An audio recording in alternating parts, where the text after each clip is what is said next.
Tant navré est là. Son téléphone était déverrouillé sur la table. La photo montrait la nouvelle voiture de sport rouge, un cadeau pour elle. Ton passant a une détermination glaciale. Il pensait avoir dépensé tout son héritage. Il a oublié la seule chose de valeur qui lui restait, la fierté de son père. Et ce soir, je vais la lui rendre. Ton calme est réfléchi. Cela semble si lointain maintenant, cette vie d'avant.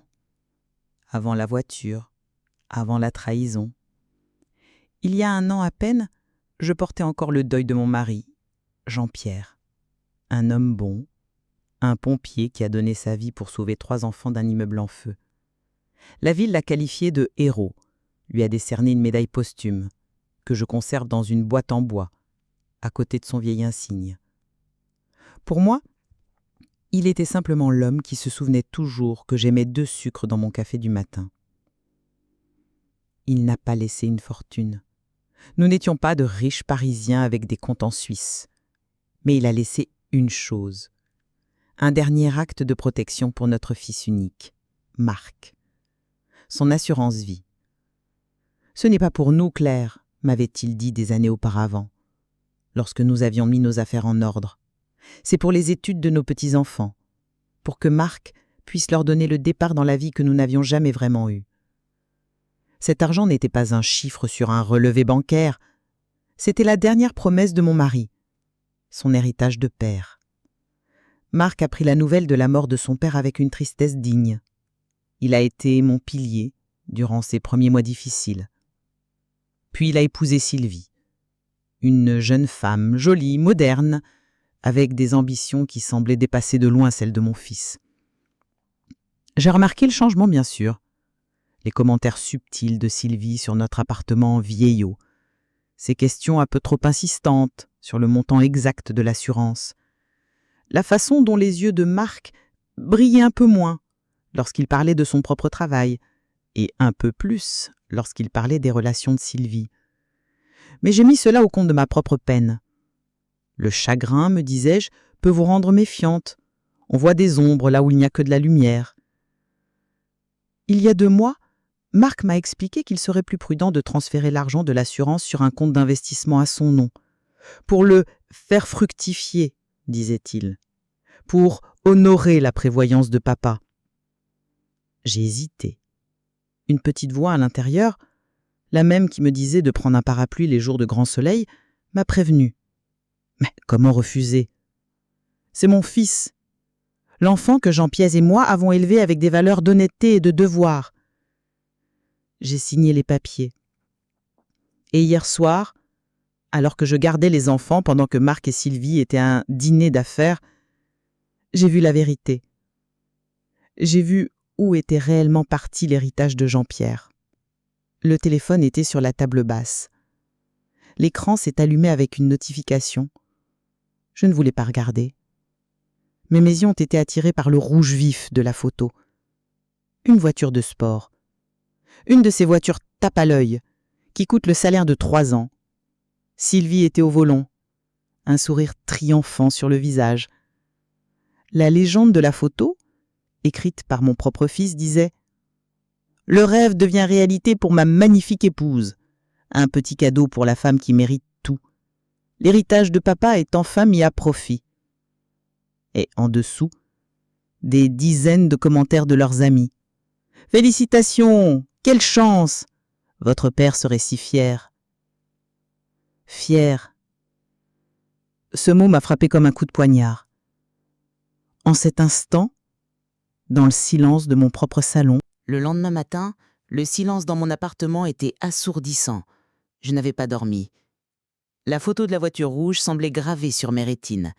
Ce n'était pas juste l'extravagance de l'achat qui me blessait, mais la trahison de l'intention. L'argent de l'assurance n'était pas un héritage à dépenser, c'était un testament. Un dernier « je t'aime » de Jean-Pierre à sa future lignée, un dernier acte de protection. Et Marc l'avait transformé en un jouet tape à l'œil pour une femme qui ne connaissait même pas la date de naissance de son père. J'ai annulé mes rendez-vous de la journée, chose que je n'avais pas faite depuis des années. Mon esprit, d'habitude si ordonné, était un chaos de souvenirs et de questions. Comment mon fils, L'enfant que j'avais élevé dans le respect et l'honnêteté avait-il pu en arriver là? Je me suis souvenu de sa voix, trop enjouée lorsqu'il m'avait parlé de faire fructifier l'argent. J'avais pris sa précipitation pour de l'enthousiasme, son assurance pour de la compétence. Maintenant, je voyais clair. Ce n'était ni l'un ni l'autre. C'était de la cupidité maquillée en prudence filiale. Ma propre naïveté me donnait la nausée. J'étais témoin et je n'avais rien dit. Je me suis dirigé vers le petit bureau de Jean-Pierre, un sanctuaire de chêne et de cuir que j'avais à peine touché depuis sa mort. Ses livres étaient encore sur les étagères, ses stylos dans le pot à crayon. M'asseoir à son bureau était un acte de communion. J'ai commencé à ranger ses papiers, non pas par nécessité, mais par besoin de contact, de remettre de l'ordre dans le chaos de mes émotions, des contrats, des vieilles factures, des garanties expirées. Et puis je l'ai trouvé. Dans une chemise cartonnée intitulée « Investissement, fils », je suis tombé sur la dernière chose que je m'attendais à voir, le relevé de compte original de l'investissement de l'assurance vie. Mon souffle s'est coupé. Mes mains tremblaient en tenant le papier. Ce n'était pas le relevé qui était choquant, mais ce qu'il représentait. Il n'y avait eu qu'une seule transaction, un virement unique de la totalité du montant. Le virement avait été effectué le lendemain même du jour où j'avais signé les documents de transfert. Il n'y avait eu aucun investissement, aucune intention de faire fructifier quoi que ce soit. C'était un simple pillage, exécuté avec une efficacité glaçante. Je suis restée assise là, le relevé bancaire dans ma main, la photo sur mon téléphone à côté. Les deux pièces du puzzle. Le mobile et l'arme du crime. Maintenant, il me manquait une chose, comprendre le pourquoi au plus profond de son âme. Qu'est-ce que Jean-Pierre lui aurait dit s'il avait été là pour voir ça? Et c'est là que je me suis souvenu. La vieille boîte en bois, au fond de son armoire. La boîte regardait les lettres importantes. Celles qu'il écrivait mais n'envoyait jamais. Des brouillons de discours, des pensées sur la vie. Je savais ce que je devais faire. Je ne voulais pas le confronter avec des chiffres. Je devais le confronter avec la mémoire de son père. La boîte en bois de Jean-Pierre était nichée au fond de notre armoire, sous une pile de ces vieux pulls en laine qui sentaient encore légèrement son eau de Cologne. Mes doigts tremblaient en soulevant le couvercle lourd. À l'intérieur, c'était une capsule de notre vie commune, des photographies en noir et blanc de nos débuts, sa première médaille du courage, une mèche de cheveux de marque bébé nouée par un ruban bleu. C'était un sanctuaire, je l'avais rarement ouverte, comme si je craignais de laisser s'échapper les souvenirs et de les voir se dissoudre dans l'air. Sous les souvenirs se trouvait un paquet de lettres, écrites de sa main forte et régulière. La plupart étaient pour moi, écrites mais jamais données, lors d'anniversaires ou de moments où les mots lui manquaient. Mais une, séparée des autres, était adressée à mon fils, Marc. Mon cœur s'est serré. Je me suis souvenu du jour où il l'avait écrite, peu après le 18e anniversaire de Marc, une période où il était particulièrement fier de le voir devenir un homme. J'ai déplié le papier jauni, sa texture fragile entre mes doigts. Les mots de mon mari me sont parvenus à travers les années. « Marc, commençait-il, aujourd'hui tu es un homme. Je te regarde et je vois un avenir plein de promesses. Parfois, mon travail de pompier me fait réfléchir à la fragilité de la vie. Si jamais il m'arrivait quelque chose, je veux que tu saches ceci. Tout ce que ta mère et moi avons construit, c'est pour toi. Spécifiquement, l'assurance vie n'est pas un trésor à piller, c'est la dernière échelle que ton vieux père peut t'offrir. C'est pour tes enfants, mon garçon. C'est pour leur donner la sécurité que je risque ma vie chaque jour à donner aux autres. Utilise-la pour bâtir, pas pour flamber. Fais-moi cette promesse. Fais en sorte que mon sacrifice, s'il devait arriver, ait un sens durable. Sois l'homme que je sais que tu es. Ton père qui t'aime, Jean-Pierre. La lettre est tombée de mes mains. C'était pire que ce que j'avais imaginé. Il ne s'agissait pas seulement d'argent, il s'agissait d'un devoir sacré, d'une dernière volonté. Marc n'avait pas seulement dépensé de l'argent, il avait craché sur la mémoire de son père sur la signification même de son sacrifice héroïque. Un sanglot sec et rauque m'a échappé, un son que je ne m'étais pas entendu faire depuis le jour de ses funérailles. La douleur était physique, une pression dans ma poitrine si intense que je peinais à respirer. Ce n'était plus une trahison contre moi, mais une profanation de tout ce que nous avions tenu pour sacré. Et dans ce silence, je me suis sentie si complètement seule. C'est drôle, les choses auxquelles on pense. Dans quel pays êtes-vous ? Après 1 heure ou peut-être plus, je me suis levée du sol. Les larmes avaient cessé, laissant place à une clarté glaciale. La peine était toujours là, une douleur sourde et profonde, mais elle était maintenant accompagnée d'une résolution tranquille. Jean-Pierre était parti, et je ne pouvais pas le laisser sans défense face à la profanation de sa mémoire. J'étais la seule gardienne de sa flamme, et j'allais m'assurer qu'elle ne s'éteigne pas dans l'indifférence. Je savais que je ne pouvais pas simplement lui tendre la lettre. Il devait d'abord faire face aux conséquences tangibles de ses actes. J'ai pris le relevé de compte original de l'assurance vie. J'ai fait une photocopie de la page montrant l'achat de la voiture de sport à partir de l'historique de son téléphone, que j'avais photographié la veille. Puis j'ai plié soigneusement la lettre de Jean-Pierre. C'étaient là mes outils, non pas de vengeance, mais de restauration. L'arme n'était pas la colère, mais la conscience. J'ai contacté un vieil ami de la famille, Jacques, qui était notaire. Je lui ai expliqué la situation, pas tous les détails émotionnels, mais les faits juridiques. J'avais besoin de créer un document.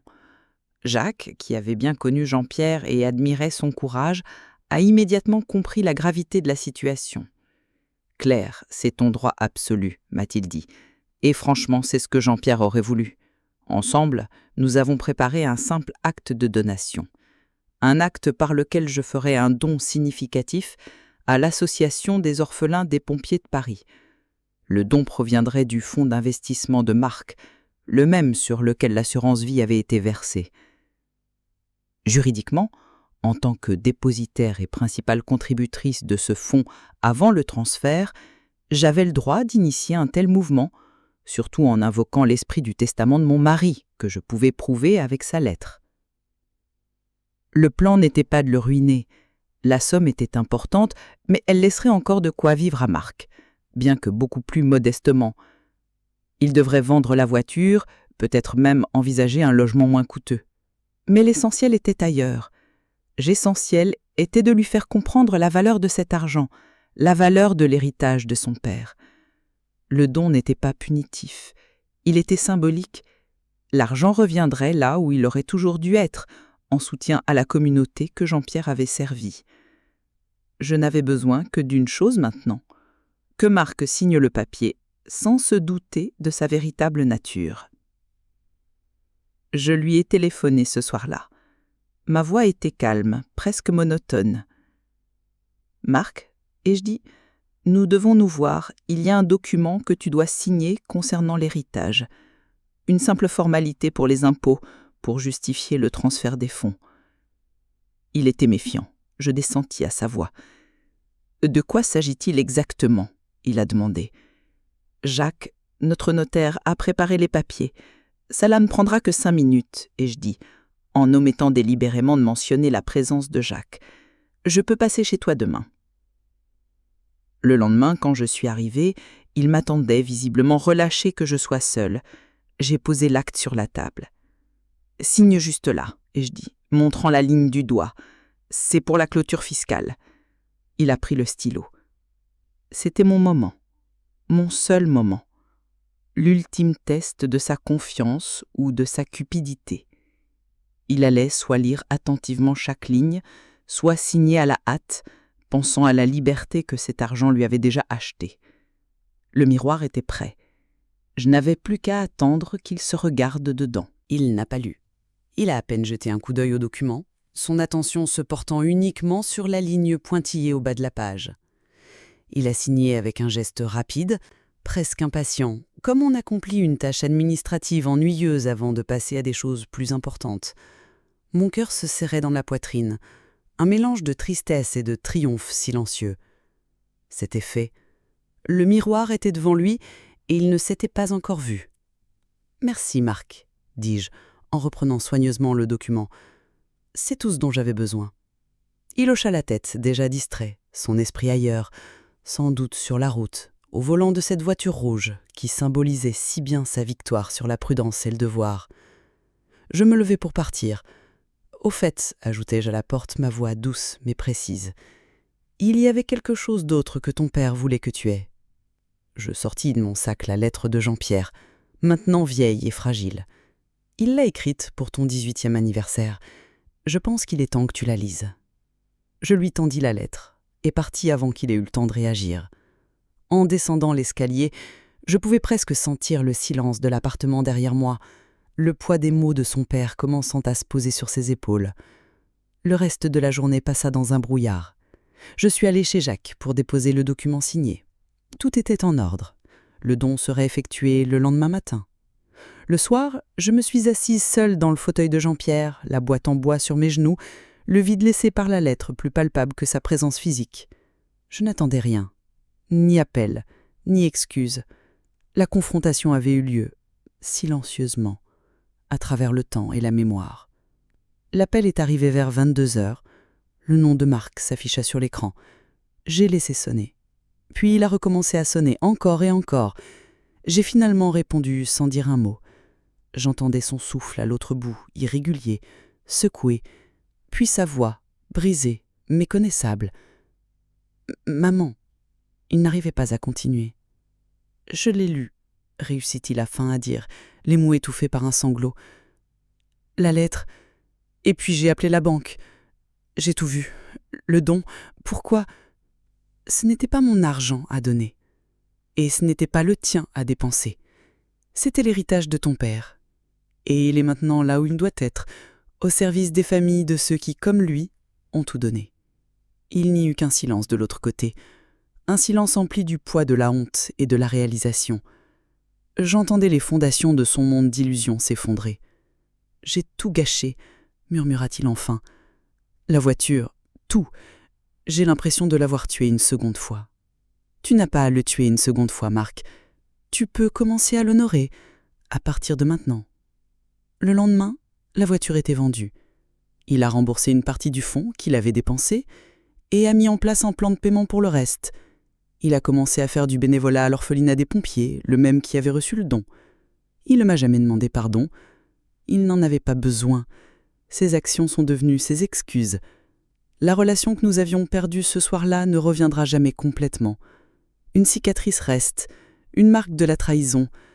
Mais sur cette terre brûlée, quelque chose de nouveau a commencé à pousser, quelque chose de plus honnête. Une relation reconstruite, non pas sur une confiance aveugle, mais sur une conscience durement acquise. Il a finalement compris que l'héritage le plus précieux de son père n'était pas l'argent dans son compte en banque, mais la fierté dans son nom de famille. Certains héritages sont faits d'argent, d'autres de valeur. Lequel laisserez-vous derrière vous ?